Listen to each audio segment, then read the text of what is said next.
এ আর geometric মিনটা H. আর একটা condition দিয়েছে 2a plus g square equal 27, then the numbers. তাহলে আমাকে নাম্বারসটা চেয়েছে, তাহলে কীভাবে এটা সলিউশন করবো? এই কোশ্চেনটা কিন্তু খুব ইম্পর্টেন্ট কোশ্চেন, ঠিক আছে? এই ধরনের কোশ্চেন কিন্তু হতে পারে। বেশ, এখানে একটু আগে কি দেখলাম যে জি স্কোয়ার সমান এইচ, এই কন্ডিশনটা আমরা লিখে রাখবো, ঠিক আছে? বেশ, আর কি বলেছি, হারমোনিক মিনটা আমি যদি এইচ ধরি, ঠিক আছে, তাহলে এখানে এইচ বলা আছে, তাহলে এইচটা কত আছে? 4। এবার এই কন্ডিশনে আমি এটা অ্যাপ্লাই করবো, তাহলে 2a, এটা আমাদের জানা কন্ডিশন যে হারমোনিক মিনের সঙ্গে arithmetic mean into harmonic mean equal to geometric মিনের স্কোয়ার হয়। তাহলে 2a প্লাস, আচ্ছা জি স্কোয়ার জায়গায় এইচ লিখে দেবো, দিস ইকুয়াল টু 27। তাহলে এটা 2a প্লাস এইচের ভ্যালু কত? 4, এই যে বলা আছে, তাহলে 4a দিস ইকুয়াল টু 27। তাহলে 5a ইকুয়াল টু 27, তাহলে a ইকুয়াল টু কত? 27/5। যেটা কিছু ভুল করলাম, 6 হবে, সরি। তাহলে 6 ইকুয়াল টু 27, তাহলে এই ইকুয়াল টু হচ্ছে 27/6, তাহলে 3 দিয়ে ডিভাইড করলে 9/2। এবার আমরা দেখবো যে কোন অপশানটাই, আমি বারবার বলছি যে অপশান টেস্ট আমাদের এখানে মানে খুবই গুরুত্বপূর্ণ। তাহলে কোন অপশানে দেখবো এরকম ভ্যালুটা আসছে, 9/2 আসছে। তাহলে প্রথম অপশানে কি 4 + 4 অ্যাডমেটিক মিন মানে কি a + b/2, তাহলে সেই ভ্যালুটা হচ্ছে 9/2। তার মানে এখানে 4 আর 4 8, 8কে 2 দিয়ে ভাগ করলে কত হবে? 4, তাহলে এই অপশান এটা হবে না। তাহলে সেকেন্ড অপশানে 6 আর 4 10, 10/2, তাহলে এটাও হবে না, 9/2 আছে। এই যে অপশান সিতে আছে কি 3 + 6 9, 9/2, তাহলে এখানে ম্যাচ করে যাচ্ছে অপশান সিটা, তাহলে অপশান সি হচ্ছে correct answer. Next question number 5, the multiplicity of root x = 1 of the equation is, ঠিক আছে? মাল্টিপ্লিসিটি মানে কি? Multiple root of order r, যদি x = আলফা একটা রুট হয় অফ অর্ডার আর, তাহলে আমরা কি জানি? থিওরি অফ ইকুয়েশনে পড়েছি, এটা ইফ যদি আলফা ইজ এ রুট হয় অফ অর্ডার আর, দেন তাহলে আমরা কি দেখি যে f টু দি পাওয়ার আর মানে এত টাইম ডেরিভেটিভ অফ আলফা কী হবে? নট ইকুয়াল টু 0 আসতে হবে। এখানে কি বলেছে? অর্ডারটা চেয়েছে, তাহলে x = যদি 1 রুট হয় তাহলে আমাকে f(1) 0 হতে হবে। তাহলে f(1) কি আসছে? 5। এবার যত টাইমে ডেরিভেটিভ গিয়ে আমাদের নট ইকুয়াল টু 0 হবে, সেখানে আমরা কি বলে দেবো যে অর্ডারটা তত। তাহলে f(1) এর ভ্যালু কত? 5 - 10 + 15 - 6, তাহলে 10 কত হচ্ছে? তাহলে f(1) এর জন্য 15 আর 5 20, সরি আমি ডেরিভেটিভটা বার করবো, এটা মেডিকেল বলতে গেলাম। তাহলে f(x) যদি এটা হয় তাহলে f'(x), তাহলে f'(x) কত হবে? 5x⁴ - 20x + 15। তাহলে এবার দেখবো f'(1) এ কী হচ্ছে, যেহেতু এটা রুটটা বলেছে, তাহলে f'(1) 5 - 20 + 15 কী আসছে? 0 আসছে। f'' করবো, f'(x) কত হবে? 20x3, এটাকে ডেরিভেটিভ করবো -20। আবার কি দেখতে পাচ্ছি f'(1) এও কী আসছে? 0 চলে আসবে, 20 - 20, তাহলে এটাও 0। এবার ট্রিপল ডেরিভেটিভ করবো, ট্রিপল ডেরিভেটিভ করলে কী আসবে? এইটা 60x², ঠিক আছে, এটা আসছে। এবার 1 পুট করলে কি 0 আসছে? f'(1) এ 60 আসছে, তাহলে নট ইকুয়াল টু 0। তাহলে লাস্ট যে অর্ডারে আমাদের নট ইকুয়াল টু ডেরিভেটিভ 0 আসবে, তাহলে সেটাই হয়ে যাবে multiplicity root of order this. তাহলে x = 1 is a root of order, multiple root of order কত? 3। তাহলে অপশান বিটা হচ্ছে কারেক্ট আনসার। এটা হচ্ছে থিওরাম বেস কোশ্চেন, ঠিক আছে? নেক্সট হচ্ছে eigen values of the matrix. তাহলে এই ম্যাট্রিক্সের আইগেন ভ্যালু চেয়েছে। তাহলে যদি একটা ম্যাট্রিক্স, ঠিক আছে, আপার ট্রায়াঙ্গুলার বা লোয়ার ট্রায়াঙ্গুলার যাই হোক না কেন, আমি এগুলো আগে বলেছি, তাহলে এই ডায়াগোনাল এলিমেন্টগুলোই হয়ে যায় কি? আইগেন ভ্যালু বা ভ্যালুস। তাহলে এটা কি একটা আপার ট্রায়াঙ্গুলার ম্যাট্রিক্স, কারণ এই 3টে এলিমেন্ট কি 0 আছে, এই ডায়াগোনালের নিচের এলিমেন্ট 0 আছে, বা এখানেও কেউ 0 থাকতে পারে, ঠিক আছে, কিন্তু ডায়াগোনালের নিচের 3টে সব 0 হতে হবে। আর এখানে 0 হলেও অসুবিধা নেই, ডায়াগোনালের একটা যদি 0 আছে সমস্যা নেই, কিন্তু এই ডায়াগোনাল প্রিন্সিপাল ডায়াগোনালের নিচে বা প্রিন্সিপাল ডায়াগোনাল, আমি আরেকটা যদি এক্সাম্পল দিই, এগুলোকে আমি হয়তো 2 3 4 5 লিখলাম, কিন্তু ওপরগুলোকে আমি 0 করে দিলাম, তখন হয়ে যাবে লোয়ার ট্রায়াঙ্গুলার, ঠিক আছে? তাহলে আপার ট্রায়াঙ্গুলার একটা ম্যাট্রিক্স, তাহলে তার ডায়াগোনাল এলিমেন্টগুলো কি হচ্ছে? Eigen value. তাহলে 1 4 6 আছে ডায়াগোনাল বরাবর, তাহলে অপশন হচ্ছে এ। এটা হচ্ছে আইগেন ভ্যালুগুলো হচ্ছে 1 4 6, এই ডায়াগোনাল এলিমেন্টগুলো। আর যদি লোয়ার ট্রায়াঙ্গুলার হতো একই রুলস। এবার আমি বলছি যে কোনো একটা এলিমেন্ট এখানে 0 হলো, অসুবিধা নেই। নেক্সট বলছি -1 -2 -3 আর the eigen values of a matrix A, then the eigen values of A square. তাহলে এটাও একটা কমন কোশ্চেন, ইজি কোশ্চেন। তাহলে এই আইগেন ভ্যালুগুলো যদি এ ম্যাট্রিক্সের হয়, তাহলে আমরা থিওরাম কি জানি? যদি λ1 λ2 λ3, সলিউশন বলছি, যদি আইগেন ভ্যালু হয়, ঠিক আছে, দেন এইগুলো কি eigen value of the matrix A, then a⁴n, ঠিক আছে, এইরকম ম্যাট্রিক্সের আইগেন ভ্যালু কত হবে? λ2⁴n, λ2⁴n, λ3⁴n, ঠিক আছে? তাহলে এখানে স্কোয়ার ম্যাট্রিক্স মানে স্কোয়ার দিয়েছে, তাহলে প্রত্যেককে স্কোয়ার করার পর যেটা হবে, মানে এখানে এনের ভ্যালু কি বসাবো? 2। যদি 3 দিত, 3 দিলে কিন্তু নেগেটিভগুলো আসবে, 4 দিলে আবার পজিটিভ আসবে, এটা খেয়াল রাখতে হবে। এবং স্কোয়ার হবে, আবার কিউ হবে, এভাবে হবে। তাহলে স্কোয়ার দিয়ে প্রত্যেকটা স্কোয়ার করলে কত হবে, 1 স্কোয়ার মানে 1, 2s মাইনাস 2 4 আর 9, তাহলে 149 অপশান সি। ঠিক আছে, কিউ দিলে কিন্তু নেগেটিভ ওটা আসবে এখানে সামনে, এই অপশানটা হতো। নেক্সট বলছি if A and H are M and GM, M and H M of two numbers then কোনটা কারেক্ট হবে, একটু আগে এটা বলা হয়েছে G square equal to H. বলছি ইফ নম্বর বলছি if A B C are all positive number such that A plus B plus C equal to 1 and if এটা ইকুয়াল টু বলেছি এম, তাহলে এখানে এম এর রেঞ্জটা কী হবে।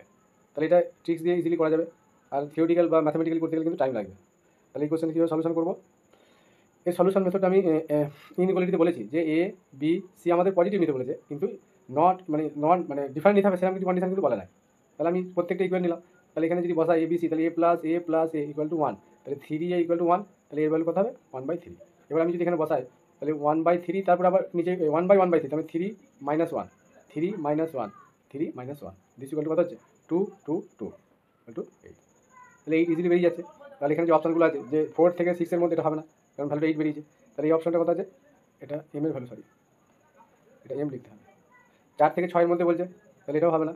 তারপর 1 থেকে 4 এর মধ্যে এটাও হবে, তাহলে অপশান যেটা আছে এই যে গেটার ইকুয়াল টু একটা সাইন আছে ইকুয়ালিটি কন্ডিশনের জন্য। ঠিক আছে, তাহলে এই ধরনের কোশ্চেন ইজিলি আমরা ঠিকসে অ্যাপ্লাই করে দেবো। Next if alpha beta gamma beta roots of the equation then alpha plus 1 beta plus 1 gamma plus 1 delta plus 1 সমান কত হবে। তাহলে এটা আমি ইজিলি বলেছিলাম করা যাবে যে আলফা প্লাস 1 বিটা প্লাস, এটা আরেকটা ভাবে করা যায়, সিনথেটিক ডিভিশন দিয়ে করা যায়। এটা তো সিনথেটিক ডিভিশন আমি আর যাচ্ছি না। এটাকে আমরা কী করবো, যদি আলফা বিটা গামা রুট হয়, এটা আমি আগে সলিউশন করিয়েছি, ওই পুট করবো কি x ইকুয়াল টু -1। কীভাবে লিখতে হয়, যে left hand side equal to বা right hand side equal to মানে x মাইনাস আলফা, যেহেতু রুট এগুলো x minus beta, x minus gamma, x minus delta equal to right hand সাইডে লিখে যায়, কিন্তু এগুলো factor, x minus alpha factor, কারণ এটা রুট তো এইভাবে। এবার আমরা এখানে পুট করে দেবো x ইকুয়াল টু -1, তাহলে -1 পুট করলে আলফা -1 +1, একটা মাইনাস সামনে চলে আসবে, কমন যাবে। ঠিক একইভাবে বিটা +1 গামা +1 ডেল্টা +1 হয়ে যাবে, এটা ইজিলি তাড়াতাড়ি হয়ে যাবে। এবার এখানে আমি x এর জায়গায় -1 পুট করে দেবো, এখানে রাইট হ্যান্ড সাইডে তো এটা লিখতে হবে 2x4 -x³ plus 2x² plus x plus 1, তাহলে এখানে -1 পুট করলে +1 হবে, এটা মাইনাসে মাইনাসে +1 প্লাস 2 প্লাস প্লাস x মানে 1 প্লাস 1 4 5 6 আছে, কেন কি গন্ডগোল হলো, কিছু একটা ভুল লিখেছি মনে হচ্ছে।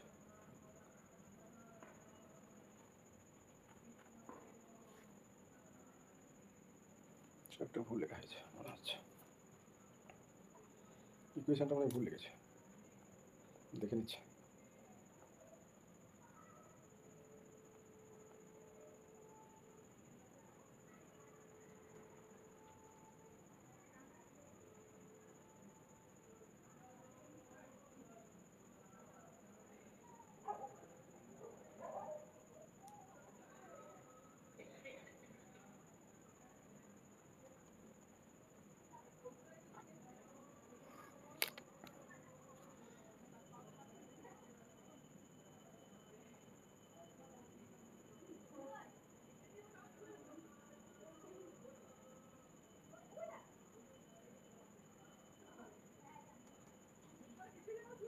এটা -1 হবে, ইকুয়েশন ঠিকই আছে, এটা মাইনাস হবে -1 কি +1 হচ্ছে, তো এটা কেটে যাচ্ছে।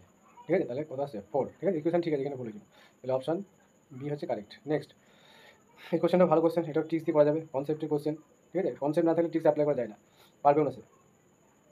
বলছি ইফ এটা একটা ডিটারমিনেন্ট দিয়েছে this equal to x - 1 to the power k, then the value of k, এর ভ্যালু চেয়েছে।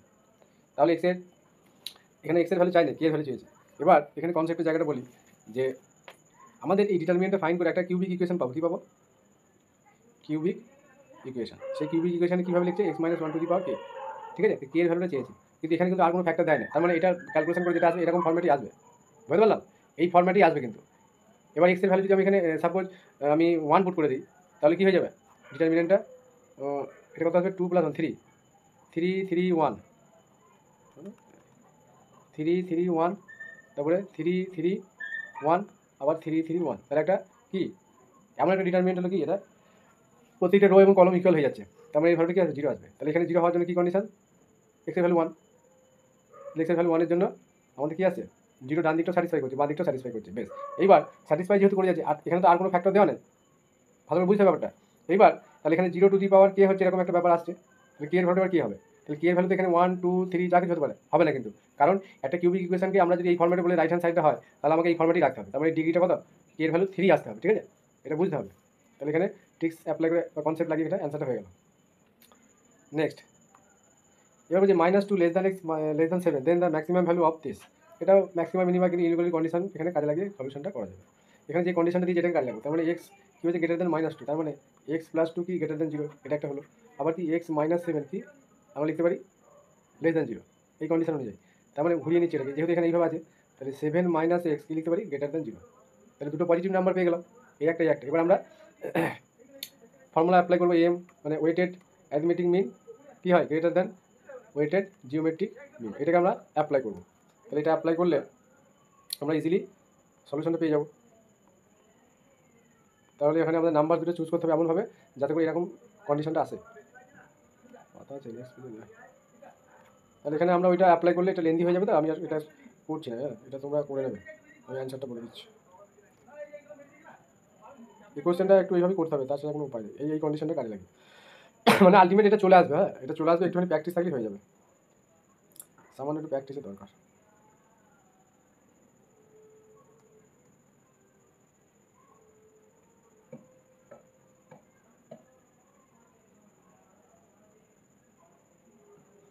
এটা এই অ্যান্সারটা হবে মনে হচ্ছে 5^4 4^3, ঠিক আছে। নেক্সট যেগুলো পরে আসছি আমি সলিউশন করে করি, ট্রিক্সগুলো পরে বলবো। আর কোশ্চেন কি নেই দেখি, এখানে একটা আছে বলছে x^4 plus 3x³ - 7x² - 15x plus 18 0 has a multiple root of order 3 multiple order 2। আর এই কোশ্চেনটা মনে হচ্ছে করা হবে নাকি না, এটা x=1 রুটটা দেয় না। তাহলে আমাকে এটা কীভাবে সলিউশন মানে করতে হবে, সলিউশন করতে গেলে এখানে আমাকে এই ধরনের যখন রুট বলে দেবে না, তাহলে আমাকে দেখতে হবে যে ফার্স্টে f(0) পুট করতে হবে। 0 পুট করলে কি আসছে 18, তারপরে f(1) পুট করতে হবে। f(1) পুট করলে 1 + 3 4, 4 18 4 22, 15 সাথে 22 -22, তাহলে এটা 0টা চলে আসে। তাহলে f(1) এর জন্য 0 আসে, তার মানে 1 দিয়ে আমাকে এই সিনথেটিক ডিভিশনটা করতে হবে, ঠিক আছে। এই কোশ্চেন একটু লেন্দি হবে, এটাকে 1 দিয়ে সিনথেটিক ডিভিশন করতে হবে, তাহলে পরের ফ্যাক্টরগুলো পাবো। এটা অ্যাকচুয়ালি কী যাচ্ছে মানে এটা কি গ্রেটার দ্যান 0, এটা ইকুয়াল টু 0 হলো, ঠিক আছে। মানে 1টা ইকুয়েশনের একটা রুট হচ্ছে, কিন্তু 0টা রুট হচ্ছে না, ঠিক আছে। এবার এই কন্ডিশন অনুযায়ী আমরা কী লিখতে পারি, সিনথেটিক ডিভিশনগুলো বাকি ফ্যাক্টরগুলো পেয়ে যাবো। তাহলে সিনথেটিক ডিভিশন করার জন্য আমাকে লিখতে হবে কোএফিসিয়েন্টগুলো, সিনথেটিক ডিভিশন আগে শেখানো আছে।